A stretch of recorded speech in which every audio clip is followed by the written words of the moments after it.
bêta.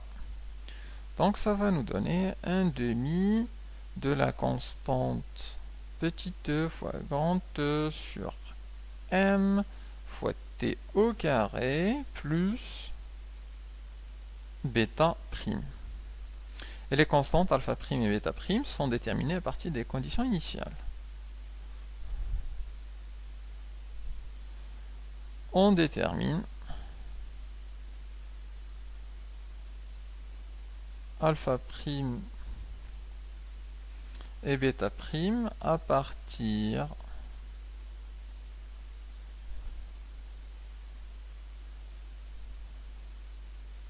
des conditions initiales. En particulier ici, le alpha prime, c'est x de 0.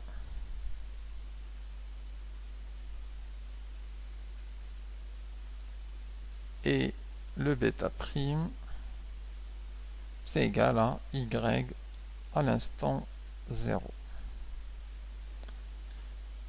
Pour s'en convaincre, il suffit simplement de remplacer ici t par 0. Ça fait x de 0 égale à v0 fois 0, ça part. Donc x de 0 égale à alpha prime. T ici remplacé par 0 simplifie. On a y de 0 égale à bêta prime. Et ces conditions initiales ont été déjà vues. Elles sont là. L'électron est au centre du repère à l'instant initial. Donc x de 0 c'est 0, y de 0 c'est 0. Donc ça c'est égal à 0 et ça c'est aussi égal à 0.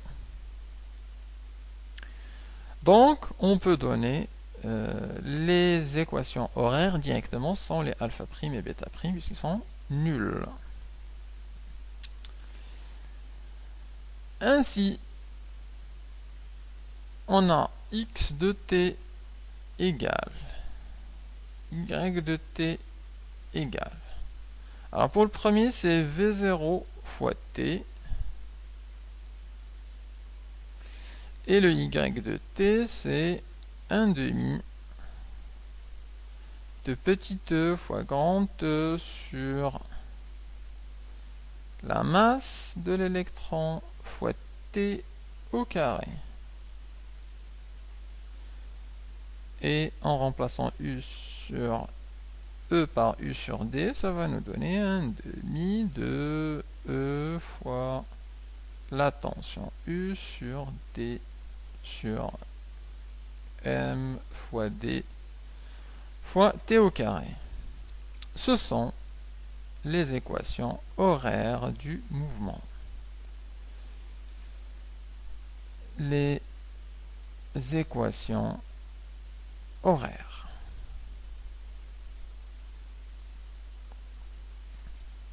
Qu'on nous a demandé. X de t et Y de t. Alors, je peux dire ici, encore une fois, j'ai X de t, Y de t, qu'à partir de ces deux égalités, je peux donner le vecteur OM. Le vecteur de position. Ce vecteur de position, il a deux composantes. Ici, V0 fois t, et la seconde composante, c'est 1 demi de petit e fois grand E sur m fois t au carré. C'est un vecteur qui change en fonction du temps, qui prend des valeurs différentes à chaque fois. Je prends t égale à 5, je remplace, ça va nous donner un abscisse, une ordonnée. Je change le t et ça va nous donner une autre abscisse et une autre ordonnée. Pareil d'ailleurs pour la vitesse ici, j'aurais pu la mettre. Le vecteur vitesse ici, à partir de Vx et de Vy, c'est ici le Vx est constant, c'est V0, et la deuxième composante, c'est petit e sur fois grand E divisé par m fois le temps. Alors, on a maintenant trouvé les équations horaires. Alors, on peut faire une seconde, résoudre une deuxième question concernant l'équation de la trajectoire. Alors une fois qu'on a ça, donner l'équation de la trajectoire.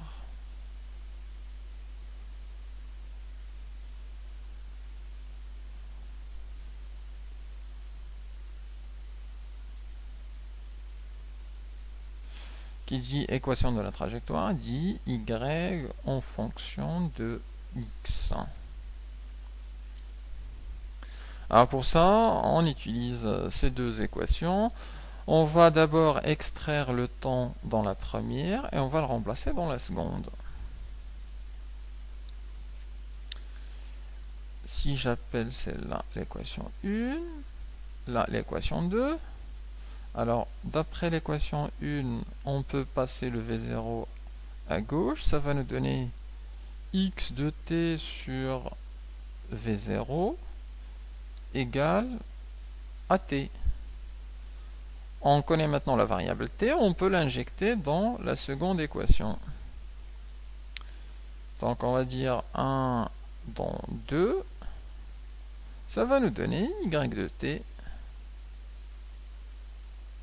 égale à 1 demi de petite fois grande divisé par m multiplié par t au carré, c'est-à-dire par x de t sur V0 au carré. Et pour simplifier, alors on enlève les en fonction de t les parenthèses de temps pour avoir une écriture plus claire et dire que y c'est égal à 1 demi fois petite fois grande sur la masse multiplié par x au carré divisé par, si je développe ça, ça fait x au carré divisé par V0 au carré. Et le V0 au carré, je peux le mettre ici. Et du coup, on a l'équation de la trajectoire y égale à ce terme-là, c'est une équation de la forme y égale à a fois x au carré.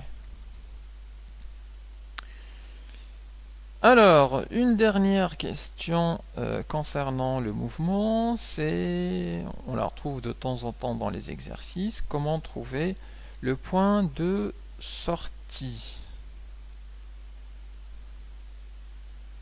Le point de sortie, la trajectoire maintenant de l'électron est fait des choses comme ça.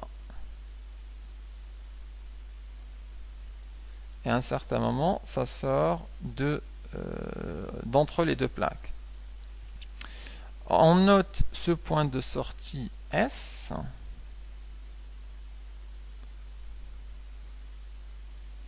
Donc il y a deux coordonnées, hein, XS et YS. Et le but est de trouver les coordonnées de ce point. Comment trouver les coordonnées de ce point? Alors pour ça, on raisonne. Pour le point S, le point S se situe ici. Si je fais la projection sur l'axe des X, eh bien ça va nous donner en fait la longueur des deux plaques. La longueur qui est constante et qui est en général donnée dans l'exercice. C'est la longueur grand L. Donc le XS, c'est la longueur grand L. Et connaissant cette longueur-là, on peut retrouver le YS. Puisque on peut par exemple remplacer ici. Si on connaît le XS, on peut remplacer dans l'équation de la trajectoire et calculer le YS. Alors la question donc est de trouver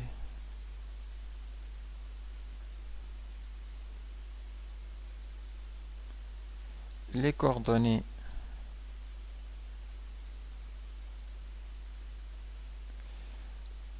du point de sortie.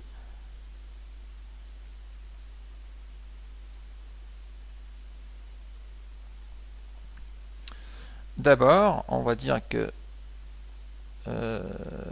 l'abscisse de ce point-là, c'est-à-dire XS, c'est égal simplement à la longueur des plaques. L'abscisse de S est la longueur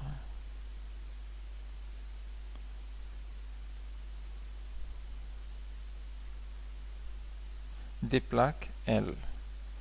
Donc simplement XS est égal à grand L. Pour déterminer le YS, il suffit par exemple de remplacer ici dans l'équation de trajectoire.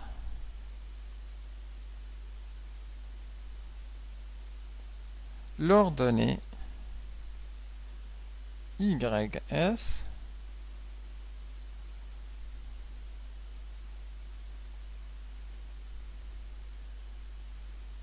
peut être calculée à l'aide de l'équation de la trajectoire.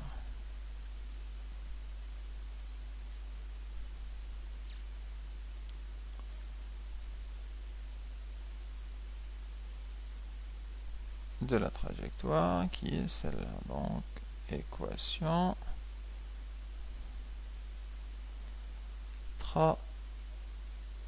trajectoire.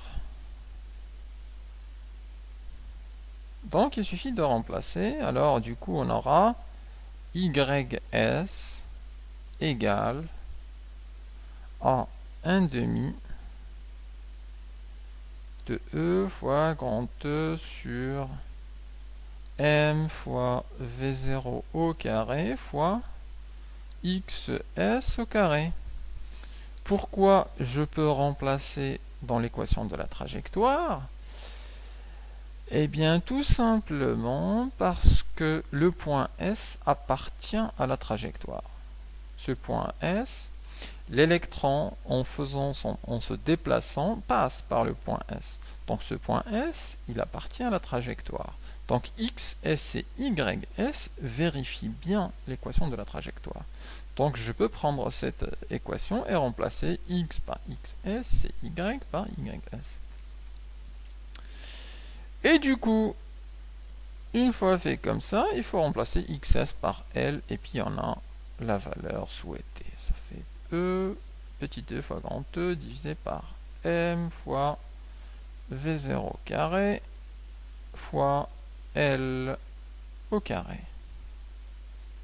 Et on a donc le YS et le XS qui sont les coordonnées du point S de sortie de l'électron. Voilà donc en gros les questions intéressantes pour le mouvement d'une particule. Il faut savoir trouver les équations horaires, donc savoir faire les primitives, savoir calculer les constantes, savoir identifier les conditions initiales d'un exercice, c'est très important. Et au-delà, calculer l'équation de trajectoire et finalement le point S de sortie est aussi intéressant.